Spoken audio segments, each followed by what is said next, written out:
But before you throw your hymnal at Peter, let me ask you this question. Would you have the guts to get out of the boat? I mean, none of the others did. They all just sat there in the boat. It's pretty easy to get on the person that's out there on the water when his faith fails him and he begins to sink. It's pretty easy to do that when you're sitting in the boat. Isn't it? You know, I know a lot of people, whether you're, it doesn't matter whether you're a Buckeye fan or whether you're a Wolverine fan, or whether you're no fan this morning, but you know, we got a lot of armchair quarterbacks who sit in the comfort of their room and complain about the guy that fumbles the ball on the 1-yard line, and we've all been out of shape about it. But you know what? We're sitting in the comfort of our room. We're not getting hit by a 240-pound linebacker. The only guy that can fumble the ball is the guy that's got the ball in his hand. Amen? Everybody else sitting on the sideline, they can't fumble the ball. It's only the guy that's in the action that can actually fumble the ball. But he's the only one that can score a touchdown, too. You got to have the ball to do that.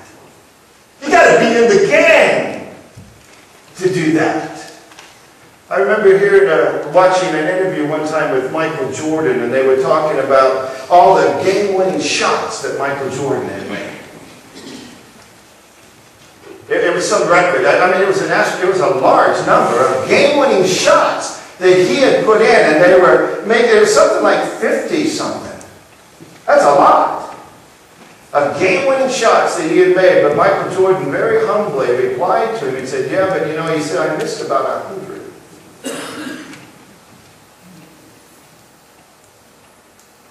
The only guy that can miss the game-winning shot is the guy that you trusted the ball to. And I don't know whether if he's missed 100 and made 50. Still, if I'm in a ball game and it comes down to the wire at the last game, I'll tell you who I want to give the ball to is Michael Jordan. The only guy that can miss it is the guy that's in the action, the guy that's on the field, the guy that's involved. He's the only one whose faith can fail in that mighty way. Everyone else is in the boat. When I was at Lake, my freshman year in high school, I tried to play football. And I was pretty athletic and pretty fast, but I only weighed 125 pounds when I graduated from high school. So I don't know what I weighed when I was a freshman, but I wasn't really very heavy. I was about 5'10", 5'11", but I didn't have any weight. And I would go through game after game. And you know the worst thing if you're an athlete, you can attest to this. I played basketball in college, and I ran cross country, and I ran the mile and the 3 mile. But in football, I sat the bench. You know the worst thing that can happen to you when you're a football player is to come to the end of the game and your uniform's still white. Have you ever been there? Your uniform's still white because everybody knows where you were in the game, right? So I mean, you want to at least get down and roll on the ground a few times. Just so that you come out there just a little bit grass-stained and a little bit bloodied up. Because otherwise they know you weren't in the game. Peter's on the water. He's the only one that can sink. Because he's out there. Amy Carmichael, that wonderful missionary to India. And if you're looking for good devotional books, especially, her books are just exceptional. She was such a wonderful woman who went to India as a missionary and was there for I don't know how many years, 40 or 50 years. She would dye her face, darken it as much as she could her skin so that she'd look more like an Indian, so that during the night she could sneak into the Hindu temples and kidnap the children. Because their parents would sell them to the temples, and the temple would use them as prostitutes, raise them up to be temple prostitutes in the Hindu temples. And the parents would sell them because they didn't have any money and they could get money. And so she would go in at night and try to kidnap children out of the temples. And she'd take them out into the country where she had had a compound, and she would take care of the children there. Teach them the scriptures and teach them the word. One time she had 500 children in her compound that she was taking care of. But Amy Carmichael wrote these wonderful words in one of her books. She said, Lord, it was a prayer. Lord, don't let me come to heaven without scars. Don't let me come to heaven without scars. Because she realized that if she was going to be in the game, if she was going to actually get involved and do something, she was going to get battered around a little bit.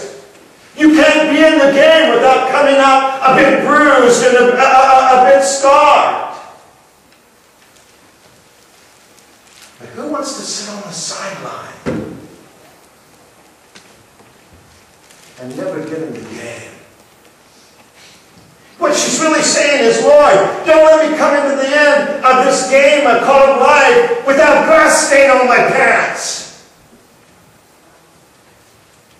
Don't let me come to the end of my life and everybody will know I was never in the game. I was never involved. I was never in the battle. I don't have any scars.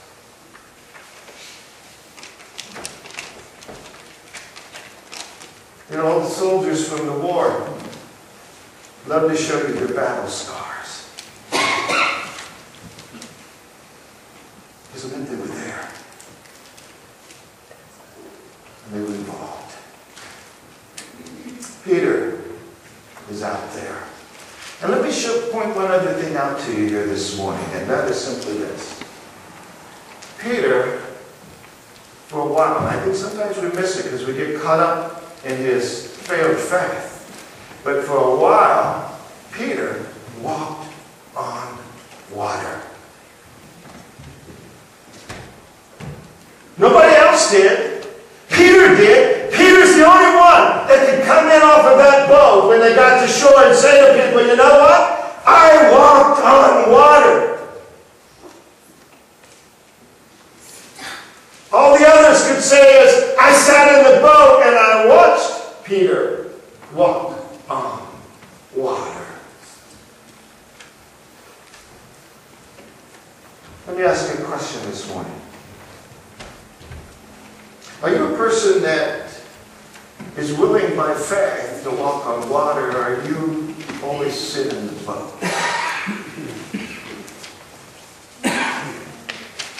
Are you the person that's out there on the field, mixing it up with the other team?